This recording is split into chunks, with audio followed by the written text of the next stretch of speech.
Hey, welcome to Elevate, the podcast that brings you cutting edge insights on business transformation. I'm your host, Dr. Sandra Weppler, CEO and founder of You Improved, your business transformation partner. In today's episode, we're exploring customer-centric metamorphosis, placing client experience at the heart of business transformation. Prepare to gain powerful insights that will not only elevate your business, but also equip your organization to thrive amidst rapid change and disruption. Whether you're navigating a major transformation or seeking to stay ahead in a dynamic market, our discussion today will provide you with actionable strategies to turn challenges into opportunities. I'm thrilled to welcome our distinguished guest, Ray Cushenan, Senior Customer Experience Executive at Real Time Networks. Ray is a renowned expert in customer experience and has been at the forefront of extensive international experience in all aspects of customer journeys.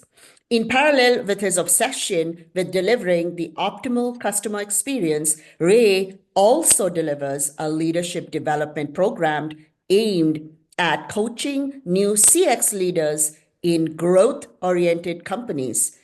His focus is on building innovative teams, diversity of thought, understanding communicational styles, blue sky thinking, and career building. Ray Cushenan, it's a pleasure to have you on Elevate. Welcome. Sandra, thank you so much. Wonderful introduction. I hope I can live up to it. And thank you so much for the invitation to be here today. Awesome. So, we have a lot to cover. So I just want to really dive into it. So, in what ways can CX initiatives break down organizational silos and foster cross-departmental collaboration to deliver a seamless customer experience, Ray? Seamless customer experience. I love that term. Well, first, with anything, it's important to recognize that you've got a problem. And in this case, I think it's important for us to recognize that silos often do exist. We call them teams, or we call them departments, and they're very critical to us. They offer different functions, they offer different services along the customer journey, but your customer interacts with them at all steps. They hear your marketing message before they've even interacted with you. They meet your sales team, your sales engineer. The product arrives. They interact with your delivery technicians. They interact with the product itself, which also shows an element of your company. And then later they have support issues and they talk to your support team. So they touch every part of your organization. And that, in effect, is your customer journey. So let's recognize that the silos exist, and that as a result of that, your customer journey is more complex than it needs to be. In fact, in many cases, they're very complex. So unless we've built a customer journey with the customer at the center of it in each step of it and designed it that way, they're probably feeling the cracks. They're probably feeling the touch points when it goes from this group to that one. So there's nothing revolutionary about that. Anyone in a leadership position is aware, I think, that that silos exist. And but what we need to do is, now that we've recognized it, let's get in front of it. Let's be in control of it. Because if we don't examine it and design it from the customer perspective, then it's not going to automatically align itself to your customer experience. So you can't leave it to chance. You can't leave it to chance. You have to examine it the whole way through and recognize the silos exist. So what I feel you have to do is you have to build a concise, consistent customer journey, and you build it around value. It's one thing to say I built my journey around the customer, but you can make it more specific and focus on the value that they seek.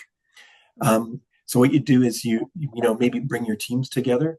You bring representatives from each part of that customer journey, put them in a room together, and the act of doing so will get everyone on the same page, and it'll directly address the silo mentality. So my feeling is align around customer value and make that your rallying point. So We actually did that last year at Real Time Networks. So a little bit about RTN, as we call it. We are a small company. There are only 60 of us. We're growing. We're actually growing to the tune of about 8 or 10 people this month alone. So we're a small company, but we're growing. And what we do is we sell intelligent key and asset management solutions for organizations to help them deliver enhanced security, real-time accountability, operational efficiency. We're based in Port Coquitlam, BC. Like I said, we have 60 people. And to say we are customer obsessed is an understatement. So our leadership, our CEO is Mike French, our CTO is Lee Purvis. They are the owners of the organization, and they are extremely customer obsessed. And it shows up in every employee, in every hire, in every meeting, in how we design product, every decision that we make. So I'm fortunate that I work in an organization that centers around a great employee experience and great customer obsession. So that gave us a great avenue to pull everybody into the room and map out our high-level customer journey last year. Let's talk about customer journeys for a minute. Customer journeys are, if I look at common customer journeys, if you look at SaaS, for example, there are generally agreed to be 5 phases of that.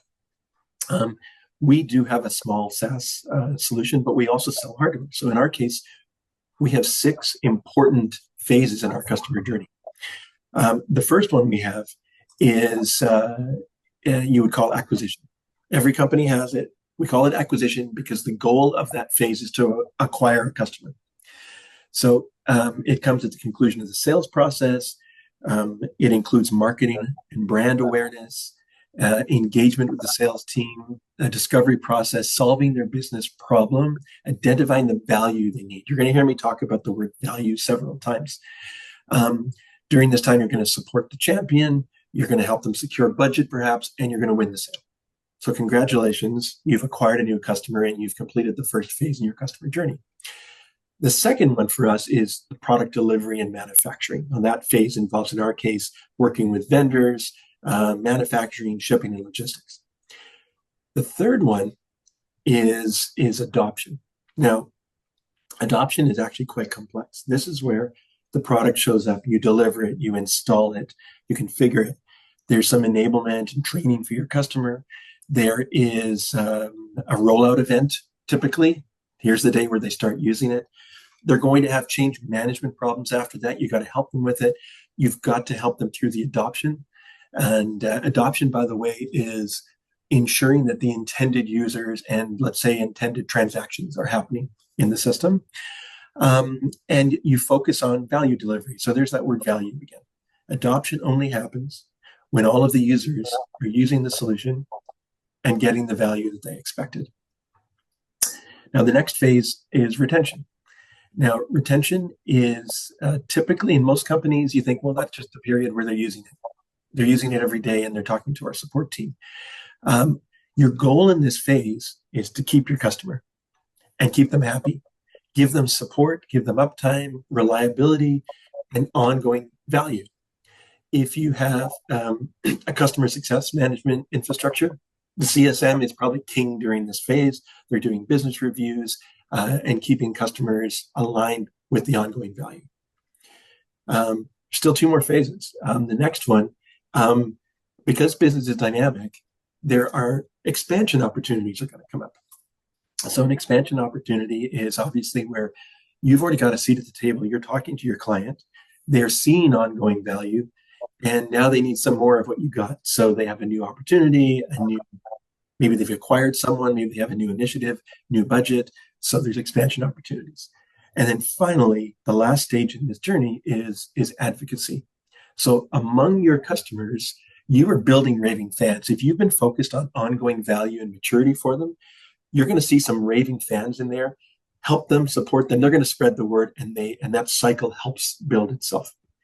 So essentially, at RTN, we went through this exercise. We brought everyone in the room, and by doing that and focusing on customer experience, silos were destroyed. We obliterated a bunch of silos, and reinforced our focus on the customer and specifically on the value they seek. putting it at the center of the business at every step in that journey. Mhm. That's awesome. So I wanted to ask you, trust come into the play when you are building your customer journey?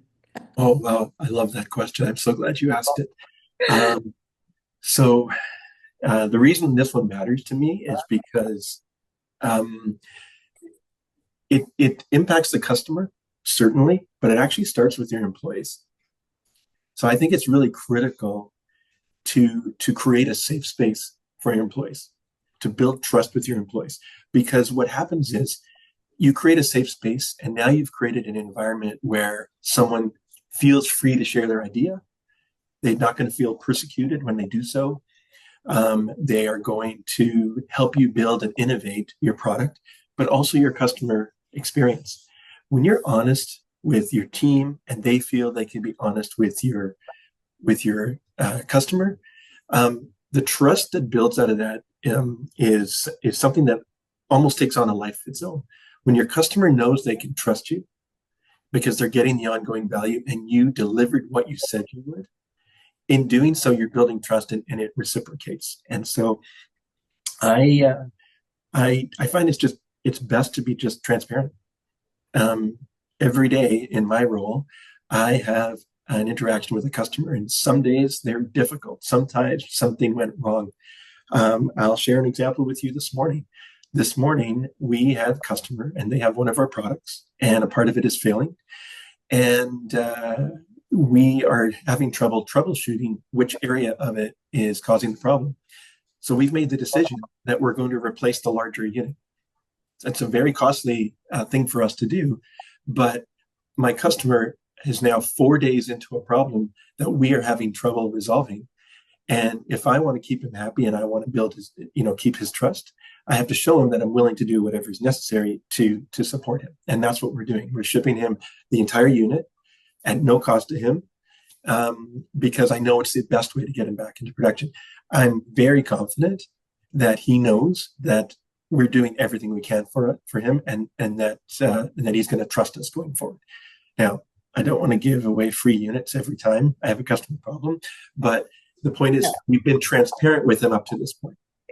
Yeah. We told him what was going on and the difficulties, and we've come up with this fantastic solution. And so transparency was key, I think, through that interaction. Yeah, I'm thinking of what you're saying, and I'm also thinking, how much does that really have to do with, a culture of trust and transparency in the company that flows down from leadership? What is that like? And how does that kind of work in, the entire, CX journey with the customer as well? Yeah. Well, I'm going to say something that everyone can relate to, right? We've all worked for someone or in a company in our careers where we didn't feel that it was a safe space. You've all worked for someone where you're afraid to say something, you're afraid to share your idea. You can see a great solution and you want to share it, but you feel your idea might not be received well. When you're in that environment, there is no trust in that environment. And what happens is that leader is not getting the best out of their team. So I've been in both situations. Most of us have. I've been very fortunate. I've had some great leaders in my past. And I would say one of the best is my current situation, where I report to Mike French. Mike focuses very much on employee experience and on building trust. And I know that I can share the idea that's on my mind. And in turn, I do that for my team members. And so I'm very confident that they are in an environment where they can share their ideas, and building that trust.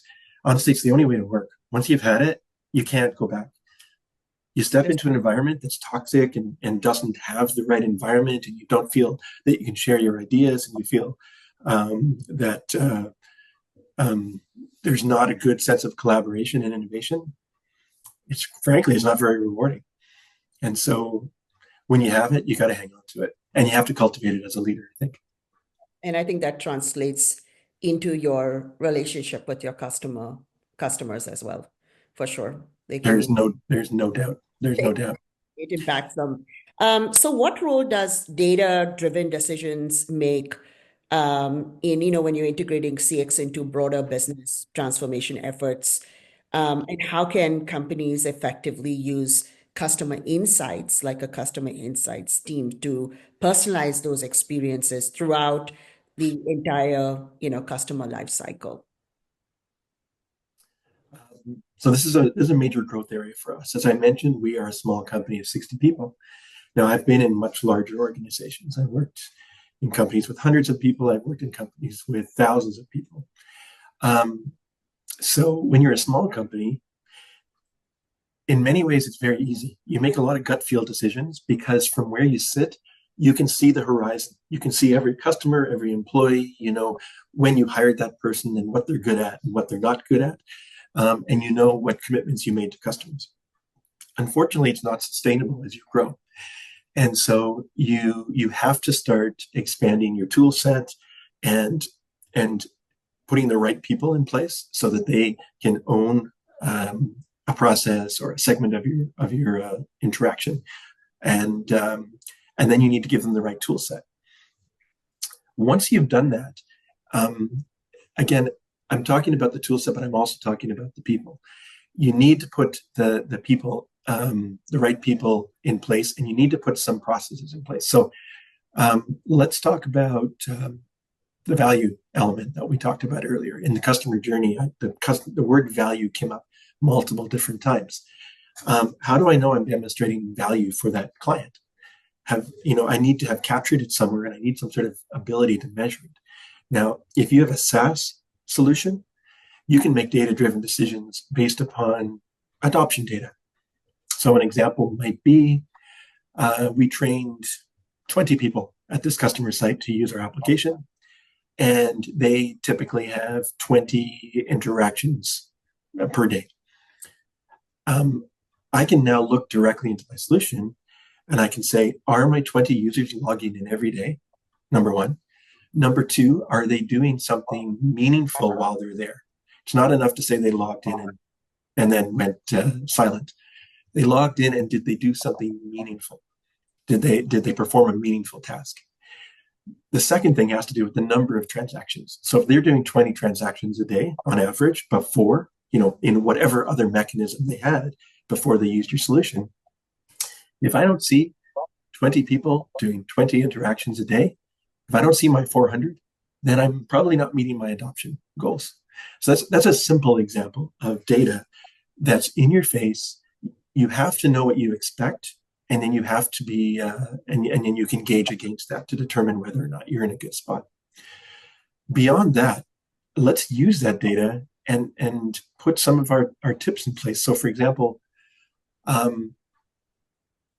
if you're focusing on customer experience and data, you can use that data in hand with some really good processes. You should be doing warm customer handoffs, for example. A warm customer handoff is, I don't only rely on data. I don't put a ticket in the system and hope that somebody downstream will get it. Now, I should have feedback to know that that's usually the case. But if it's an important element, I should be doing a warm customer handoff. An example would be the data that I gathered throughout the sales cycle. I know who the customer is. I know why they chose us. I know their story. I know why they bought our solution. I know what business problems we're trying to solve. I know which solutions I sold, which hardware, which software, which maintenance plans. I know their expectations. I know who the players are. And I know what their success criteria is. That is gold. That data is gold. I need to ensure that makes it into the next step of my customer journey. You might want to also consider using operations plans. And operations plans would be a clean summary of that data. And now that you have it, you can compare, again, the adoption or the usage against it. There's something related to that I should mention. It's really on the subject of building a great customer experience and data. It's knowing who those players are. So, for example, I think there are 4 personas that you should know within your customer. You should know who your champion was or champion is. The champion saw a need and they fought for it and they looked for budget. The second one is your sponsor, and the sponsor agreed to sponsor you, which means they're going to sign up and back the project with budget. The third one would be your super users, your power users, your administrators. Those are people on the floor every day using your system.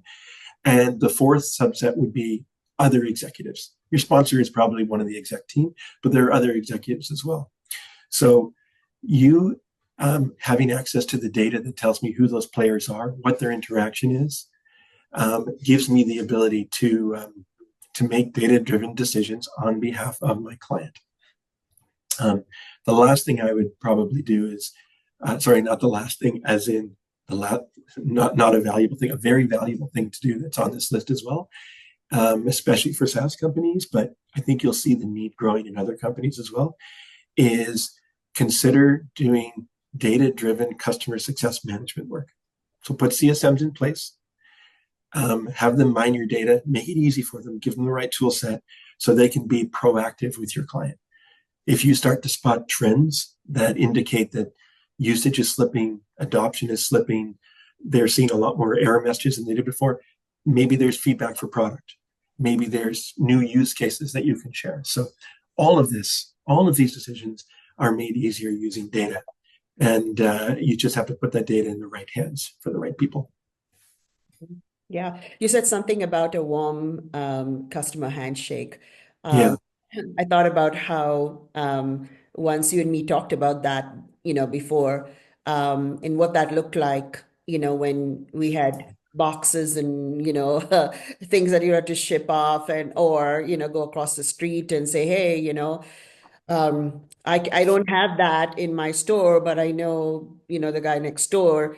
And, like some of that, I really think as companies, scale and as companies grow, sometimes that really gets lost in translation. Um, Yeah.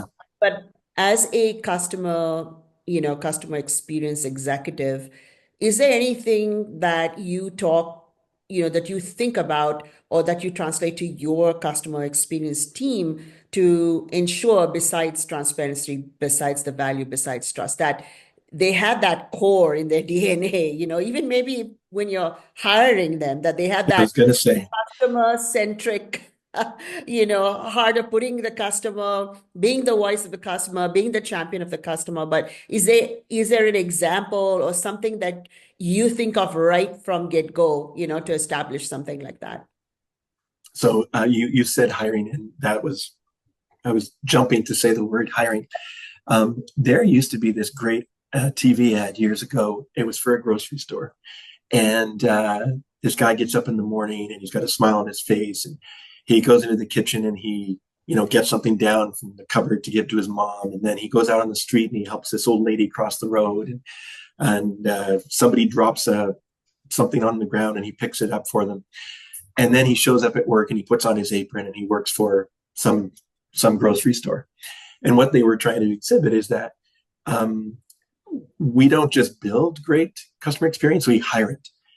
And in many ways, I find when we're hiring, those skills are innate or they're not innate.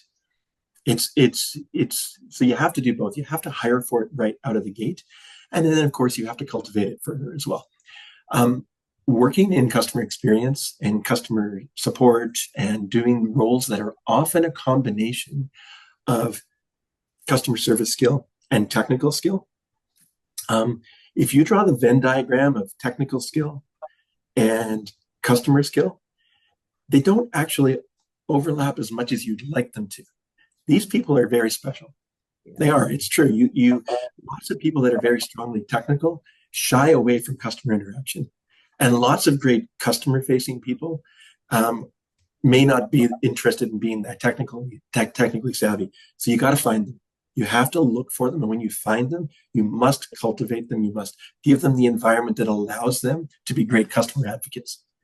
They're going to spot issues for your customer and they're going to spot problems and they're going to come back to you and say, this guy really needs my help. This is what I think we should do for him. The issue I talked about this morning where we're replacing that unit for that customer, that was one of my team members. I said, what do we need to do? How can we resolve this? He said, the best scenario by far is to replace this portion of this unit completely. And that's what we're doing. So you've got somebody who's very customer focused, and then you cultivate an environment that allows him to do what's right for the customer. I think it's key. So you have a unicorn. Yeah, yeah, Somebody, we're constantly looking for unicorns. yeah, yeah. You're one of them. You're one very special person that's looking for Yeah, unicorns. unicorns Wanna, breeding under unicorn seeks. Yeah, yeah. searchers. Yeah, A lot of companies don't look for that. They just put people in their boxes.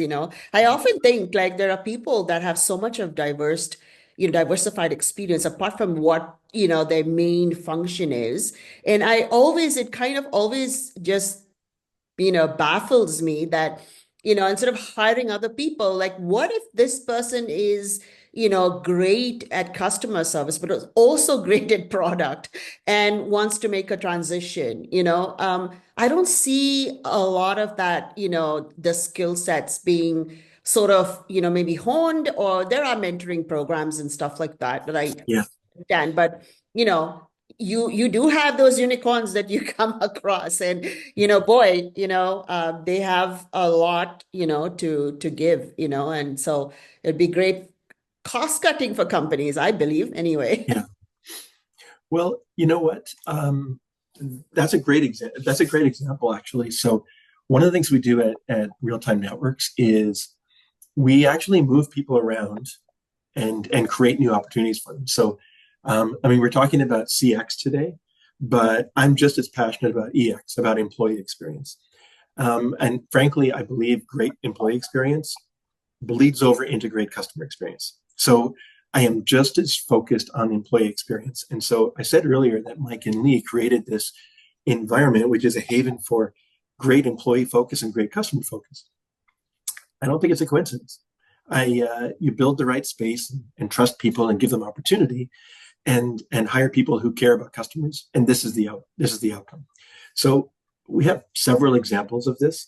And there is currently a guy in our sales team who, before he was in our sales team, used to be one of our delivery people. So he would go to customer sites and he would install equipment, hardware, and software, and get them to adoption and do their training and take care of them. Well, before that, he worked in our technical support team. So he didn't travel, he didn't go to customer sites, but he answered technical questions day in, day out, and solved their problems for them.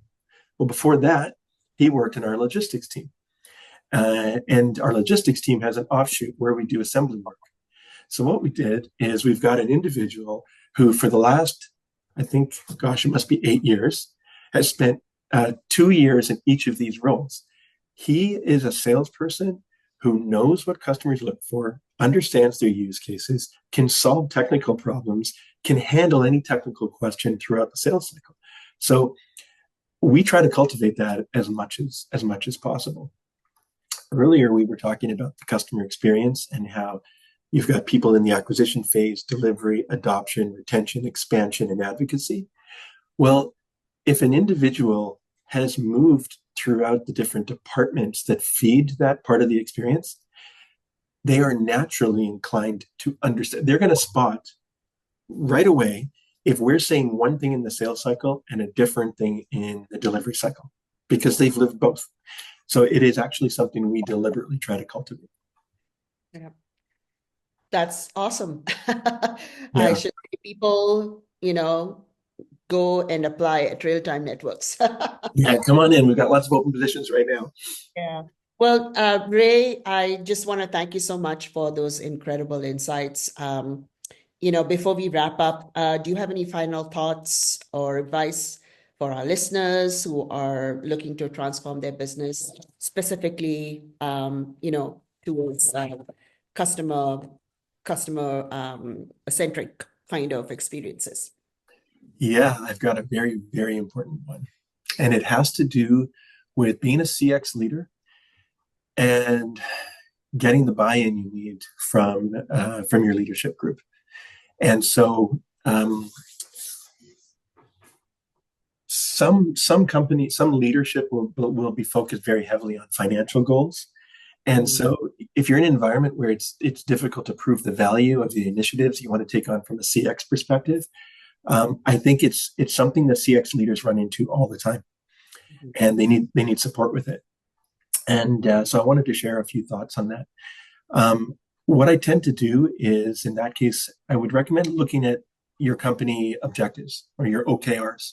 So OKRs are objectives and key results. And generally you've got an objective with key results, and then you'll have child objectives that meet that need, and it can have child objectives.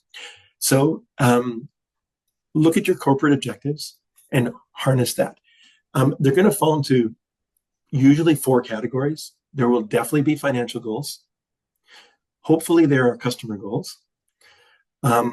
Some companies have employee goals. They should all have them, but many don't, but they should. And the 4th one is probably specific to your market, your product, or your competitive landscape or compliance.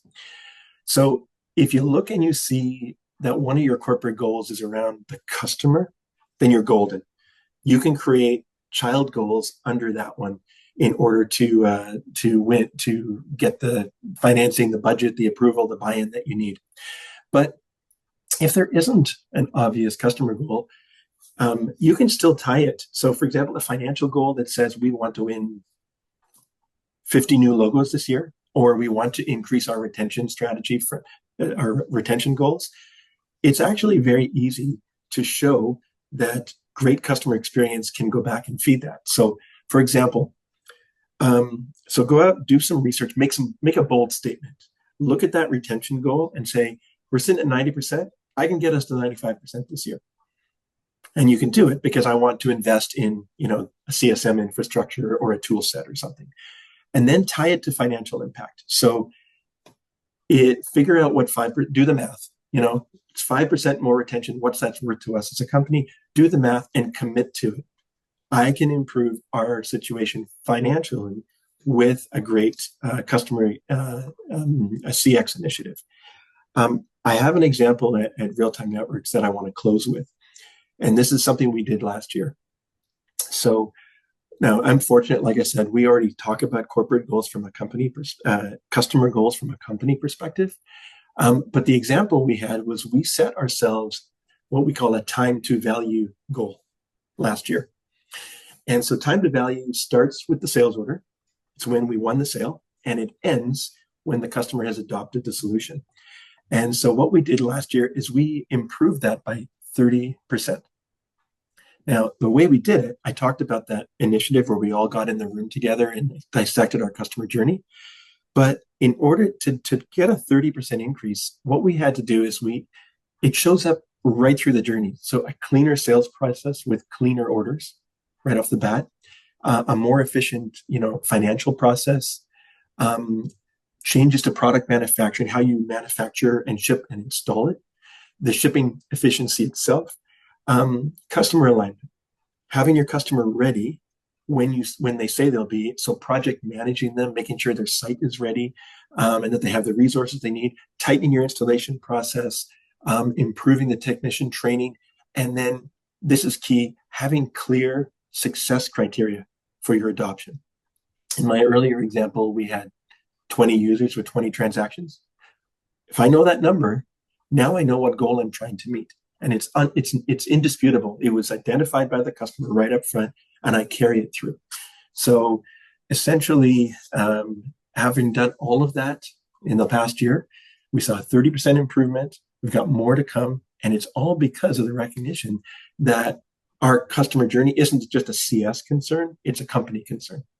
So I think it's one of our biggest accomplishments last year. It's only going to get better. And frankly, it's key, and it's something we should all do. So I think that's a very key one. Yeah. Yeah, so many fantastic insights. Well, Ray, thank you so much for sharing your expertise with us today. It has been invaluable. Your insights on customer-centric metamorphosis, placing client experience or customer experience at the heart of business transformation, truly invaluable for our listeners. You gave us some great insights, great examples, and so yeah, if you want to connect with Ray, you can do so at www.realtimenetworks.com, or you can reach Ray through his LinkedIn profile, and the link is below. If you would like to connect with him for coaching, because he does that too, you can also reach him through his LinkedIn profile, and that link is below. And that wraps up today's episode of Elevate. I'd like to thank Ray once again for joining us. And listeners, don't forget to subscribe to Elevate for more transformative business insights. You can go to our YouTube page. The link is right below. And for more information on You Improved, connect with me, Dr. Sandra Weppler, at www.youimproved.ca, or you can book your appointment for a 30-minute discovery call with me through my LinkedIn page. Our next episode will feature shortly, so stay tuned. Until next time, keep elevating your business. Ray, thank you again. Bye. Thanks so much, Sandra. Have a great afternoon. Bye for now.